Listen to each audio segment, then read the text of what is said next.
Joining me now is founder of Wrong Speak Publishing, Adam B. Coleman. Adam, you've written a fantastic piece about the presidential election triggering a huge cultural shift and how it's suddenly cool to be a Republican. It's cool to be MAGA. Tell me about this phenomenon. Yeah, I think the Trump dance phenomenon just shows that America misses Donald Trump as a cultural figure.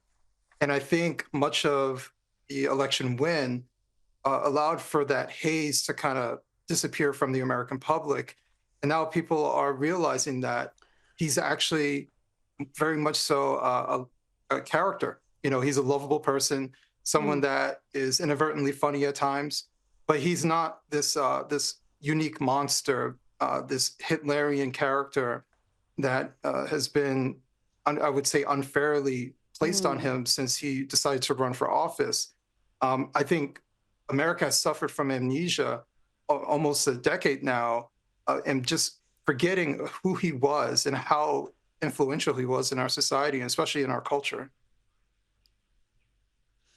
He is a funny man. This is the thing. He's not just inadvertently funny, he's deliberately funny. And the Yeah. people who are not afflicted with Trump derangement syndrome, whether they vote for him or not, can see that. When you see him interviewed, when he does his speeches, he pokes fun at himself, he makes jokes, and it's very relatable. You talked about the Trump dance. We've seen that go viral.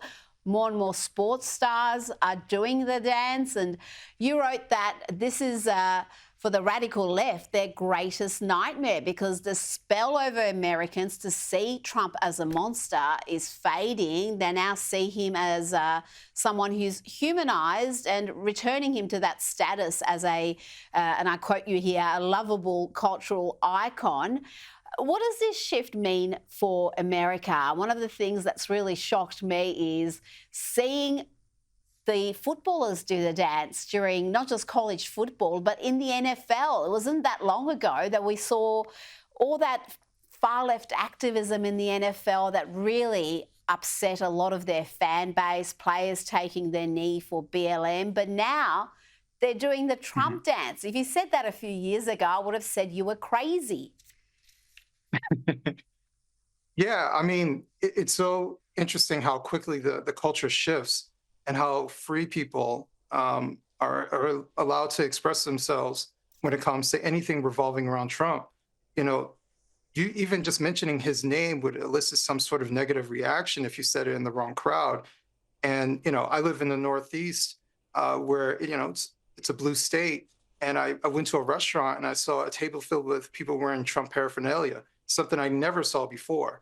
So a lot of people feel very comfortable knowing that most of America supports Donald Trump, and they don't feel as scared, and they feel a lot more free to see him as someone who represents America, and that's what most Americans feel like.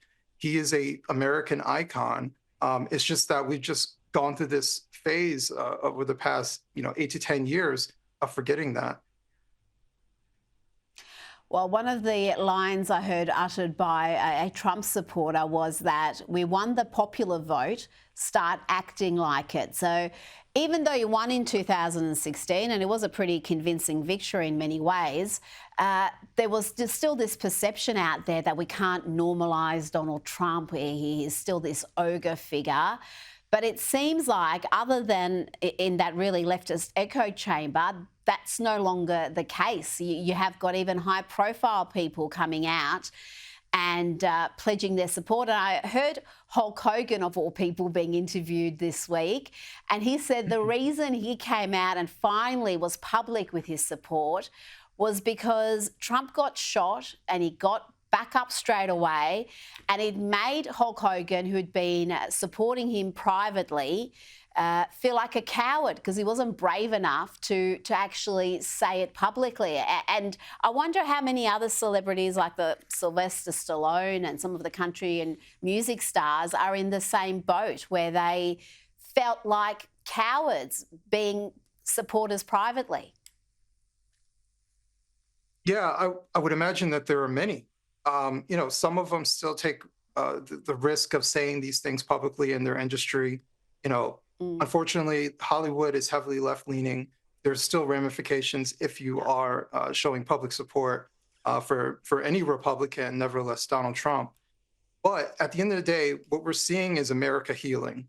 I think that we're getting to a point where we're just seeing him as a person. And I think that's what's been so detrimental about American politics is that the narrative has always been, especially for the past 8 years, about dehumanizing the opposition. There is something uniquely immoral about Donald Trump. Or if you're a Republican, there's something uniquely immoral about the Democrats. And the reality is that these are flawed individuals. Everyone thinks that they're right. And I think many people have good intentions, including Donald Trump. And I think we should, obviously criticize him. Donald Trump is a politician. We can criticize him. He's going to be, the president very soon, once again. So we should criticize him. We should hold him accountable. He's made a lot of promises. And I'm someone who voted for him, and I have high expectations for him. But I don't see him as, Hitlerian. I don't see him as anything else but a man.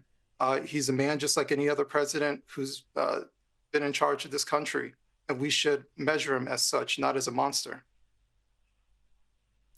Now, finally, Adam, I want to play you a clip from UFC fighter Jim Miller. There's been lots of focus on UFC great John Jones, particularly after he paid tribute to Donald Trump after his amazing win. But Jim Miller also had the crowd cheering when he said this after his fight. New York, I got one thing to say first. We need justice for Peanut, right? And it's not just a squirrel. It's all the kids that went hungry that night and all the other things that the money and resources could have been put to. Hopefully that Doge cleans things up down at the state level.